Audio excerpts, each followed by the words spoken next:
so let's get cracking on with this first model building video.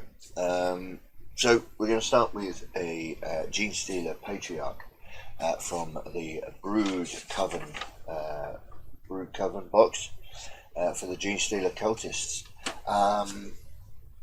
Yeah, there's not really much as an introduction really to be done. We're just going to build this model. Don't forget to subscribe to the channel and hit the bell button next to it so you don't miss any of my uploads. But other than that, we'll get cracking straight on with the model, shall we? And this is the model itself. Alright, so it's just a few pieces. We got a larger base here. This is a 50mm base, I think. Excuse me. Obviously, the only tools that I plan on needing to use is some clippers. These fine clippers with a flat edge, and a scalpel blade. The glue I will be using is Tamiya's Extra Thin Cement. This will weld the plastic together. Of course, you could always use Citadel's plastic glue. Excuse me. And of course, you could also use super glue. I would suggest thick super glue. Just generally because with thick super glue you've got a bit more control. The glue of choice is fairly arbitrary, in all honesty. Certainly as far as I'm concerned with this model so far, because you know you can either weld the model together, it will never come apart, or you can super glue the model and sticking it in the freezer you can pull it apart because the super glue gets brittle. Yeah, it's a fairly arbitrary decision. There are certain needs for using some cement as opposed to super glue, but for this model I don't see any issue with it. But yeah, I'm waffling, so we're going to get cracking on. Now the instructions for this is nice and simple. It's a single page. You see we start at the bottom of the model, at the body, the arms, and then we're pretty much done. So I'll put this to one side just so that I can see it without it being in the way of the camera, and we get cracking on. And as most of you already know, we have numbers on the frame here to tell us which piece is which. And actually, to be honest with you, this model pretty much goes up in numerical value. Some models won't, but this one does. So we're going to clip off from the frame using the flat edge towards the model. We can clip off nice and close and get these clipped off. So we've got part 1 and part number 2, which is the pipe here.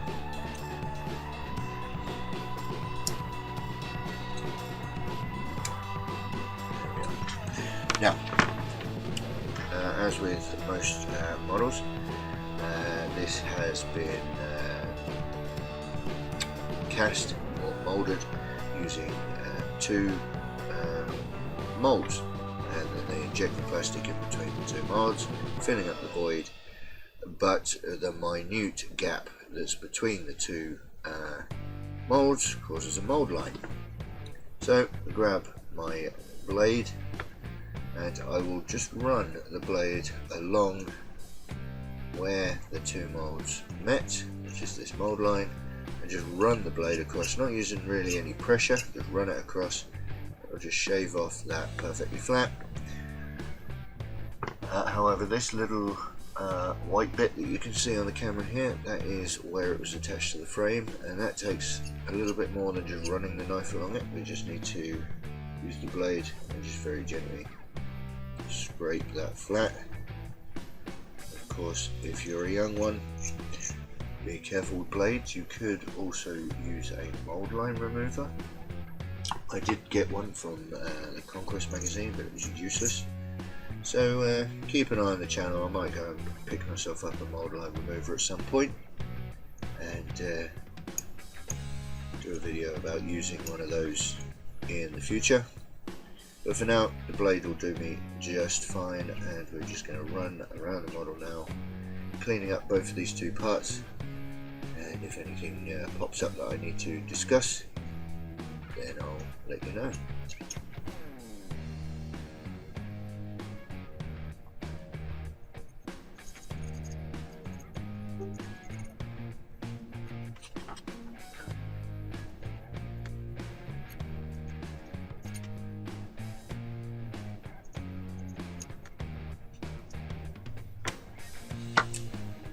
There we go, so the two parts are now clean.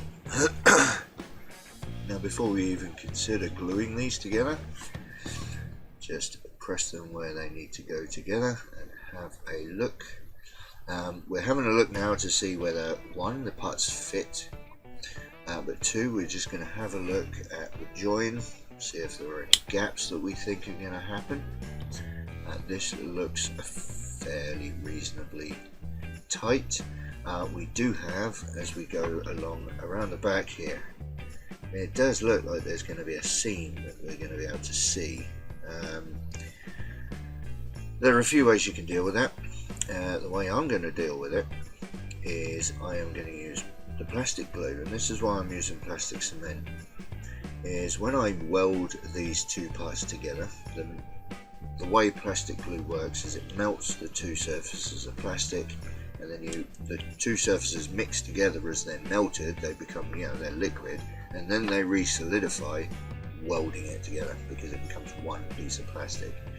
A lot of the time when you do that, this gap can disappear because the liquid fills in the gap.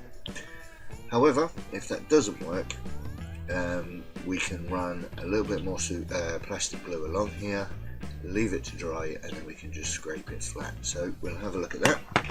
So other than that, that looks perfectly fine. So I'm going to use the plastic glue on this piece. Again, that was an arbitrary decision, doesn't really matter either way, although if I put plastic glue on this piece, there is a chance that I can make a mistake, and then plastic glue will run onto the leg here and it can actually melt the leg. Whereas if I use, or it won't melt the leg to come off, but it will just leave a little bit of plastic glue on there, and it could leave damaged part of the model. Whereas if I use this bit, there's no extra model to it, and so yeah, it was an arbitrary decision, but it was an arbitrary decision for a reason, so not arbitrary. Anyway, let's just run some super glue around here, not super glue, plastic glue.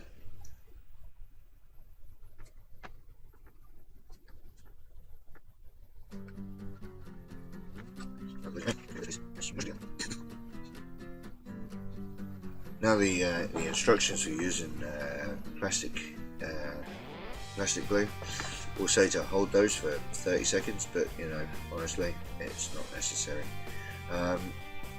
You do need to make sure it's caught and it's tacked on, but it really doesn't take that long. Now I'm looking along here and there hasn't really been much smooshing of liquid plastic around here. So what I'm going to do is, actually I'm not going to use the brush. Yes I will. Oh, you will use the brush. I was thinking about using the needle because it gives us a really fine application here, but I think I am going to use the brush application from the Tamiya paint here, and I am just going to just drop a little bit of glue along the edge here, very, very gently. Just add a touch of glue along this seam, and what that will do is it will just melt the surface. Theoretically it will help the plastic fill in that gap there with the melted surface, and what we can do is when that's dry we can come back with the knife and, much like a mold line, just scrape that flat. And then when I prime the model, because that's all flat, even though you will be able to see the line in its raw plastic form, once you prime over that, that then disappears because we put a colour over it. Okay, so we'll grab part number 3, which is this here,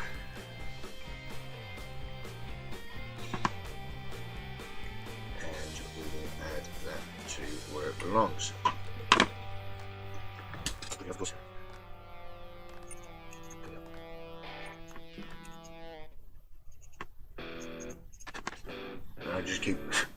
off the shavings.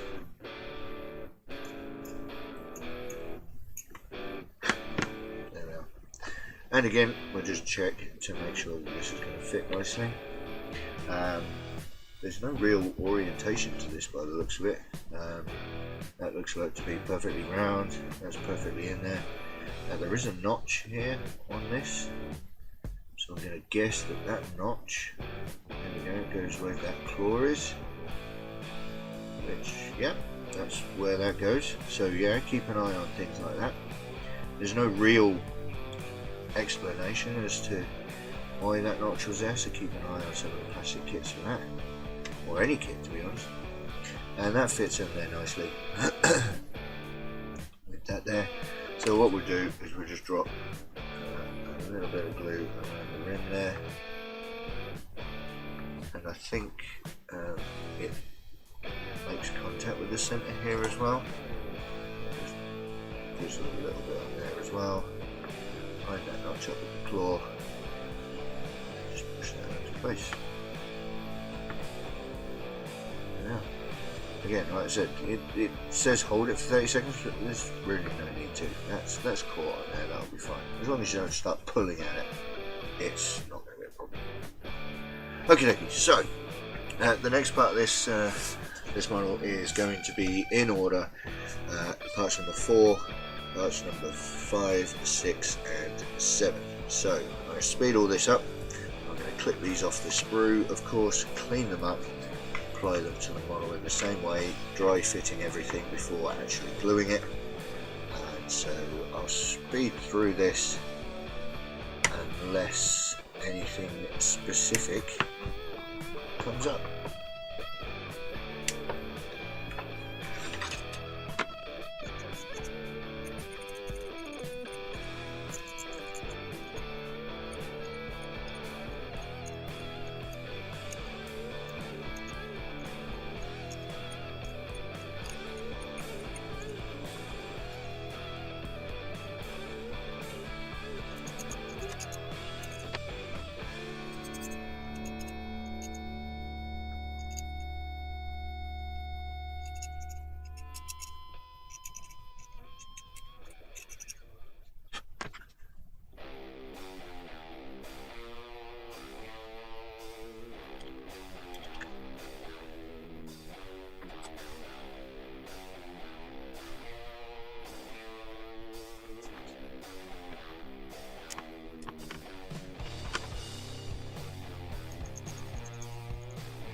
So this is something that's worth noting here.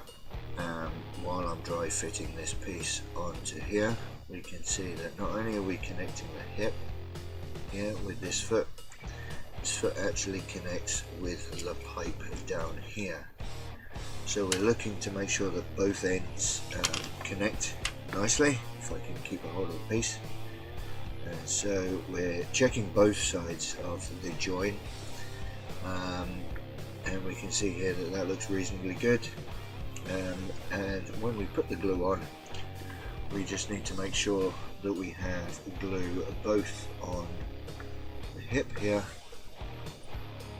and also where the model joins the pipe here. And just make sure that it's glued on every contact point, like that. That way we know it's secure on both ends of the piece. We don't have to worry about it falling off or falling apart. Alright, so we'll carry on with parts number 6 and 7, which are arms for this side of the model.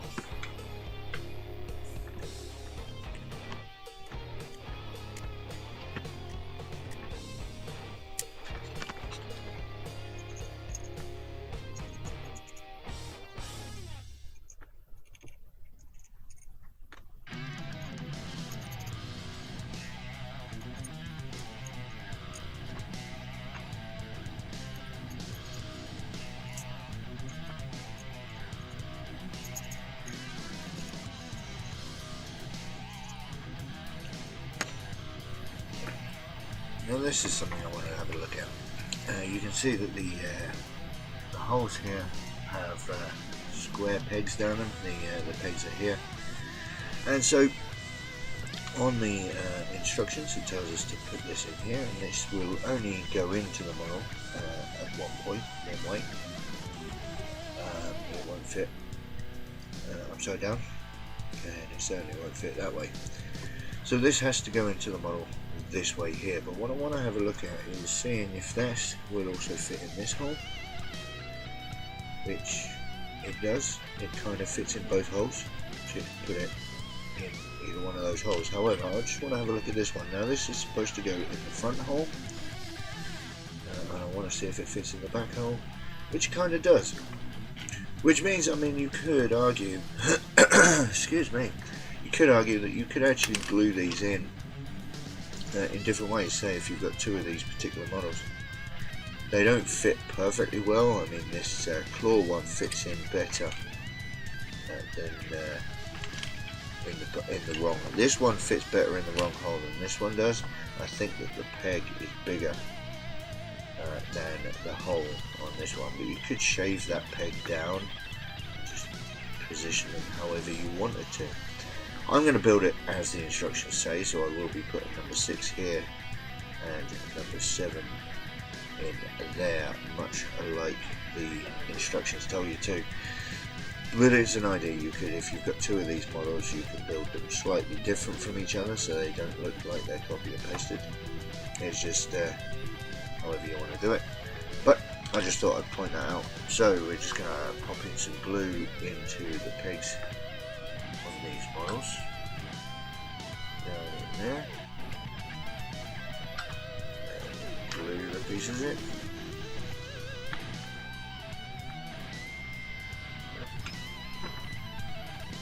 And then finally parts number 8 and number 9. And what I would like to say is parts number 6 and number 9, obviously the numbers look the same. You just have to, if I can get it in the light, just have a look for that line underneath there. That's the line, that's part number 9. And we can come over here, the underline is on the number 6 there. Alright, so if you're ever worrying which is number 6 and which is number 9, just have a look for that underline there.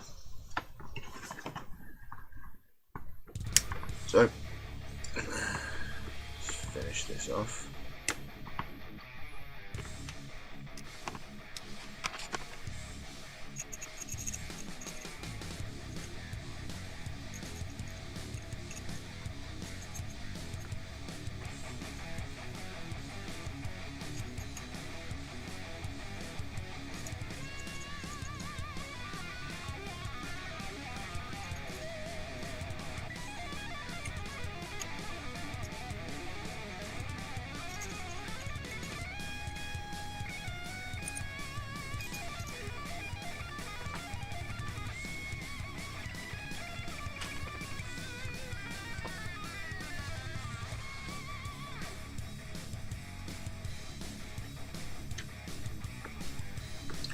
Got it the wrong way around. There we go. Just keep an eye on what you're doing.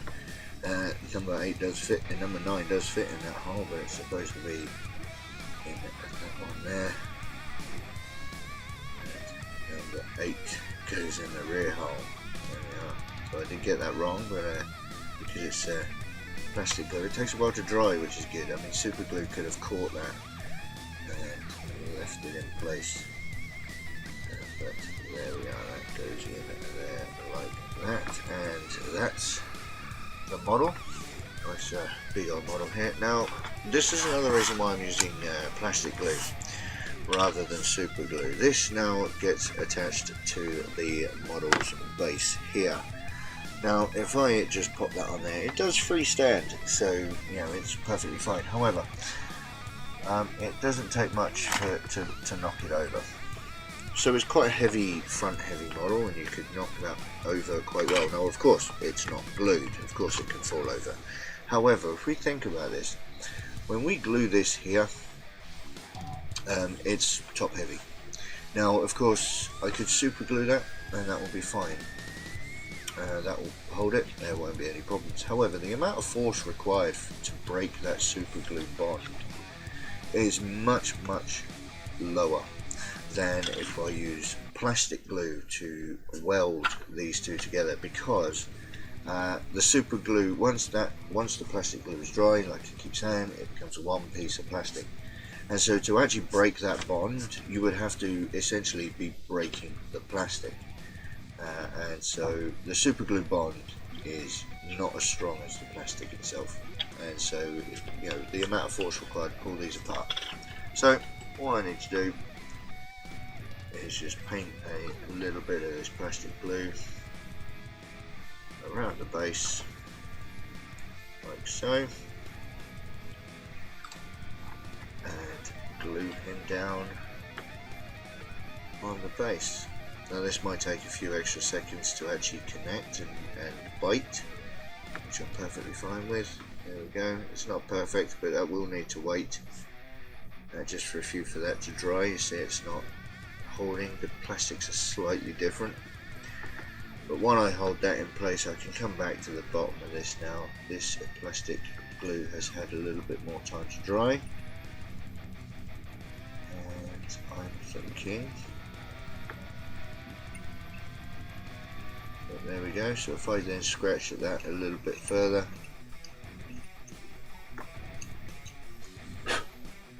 that now has virtually disappeared, that seam. Now you could reapply some plastic glue to that and remelt it just to really get that weld in there perfectly flat, but I don't think it's really necessary to keep messing around doing that. It is an industrial piece after all, but essentially the theory is there. Alright, so that's it, that's the model built. Alright, let's put him somewhere you can see him. That's the model built. So, I hope you enjoyed that. I hope there's some interesting information, and hopefully you know, there'll be more to come in the future with more specific models. So, you know, those were the parts and what I felt was noteworthy of that particular model. Like I said, once you've seen me smush one piece of plastic into another piece of plastic, you've seen that, you know, it's apply glue and put it together. Simple as that. So, you know, I'll try not to keep repeating myself over every video, but then I do need to bear in mind that, you know, different people will apply, will, you know, come in at different videos. So we just need to keep in mind. But hopefully, you know, those were the specific things that I thought were noteworthy about the Genestealer Patriarch. Alright, so I hope you enjoyed the video. Don't forget to comment below, give me a shout, let's have a chat about this, whether you've had any issues with yours, or if you had any other specific questions that I didn't think was noteworthy, but perhaps it was noteworthy to you. So feel free, jump in the comments. And don't forget to subscribe to the channel and press the bell button if you don't want to miss any more of my uploads. And while you're down there, if you want to just have a look at all of my social media links, you can find them in the description below, as well as to help support the channel. A Patreon link is down there as well. But peruse those at your leisure, and I will say thank you for watching this one, and I'll catch you in the next one. Alright, ta-ra.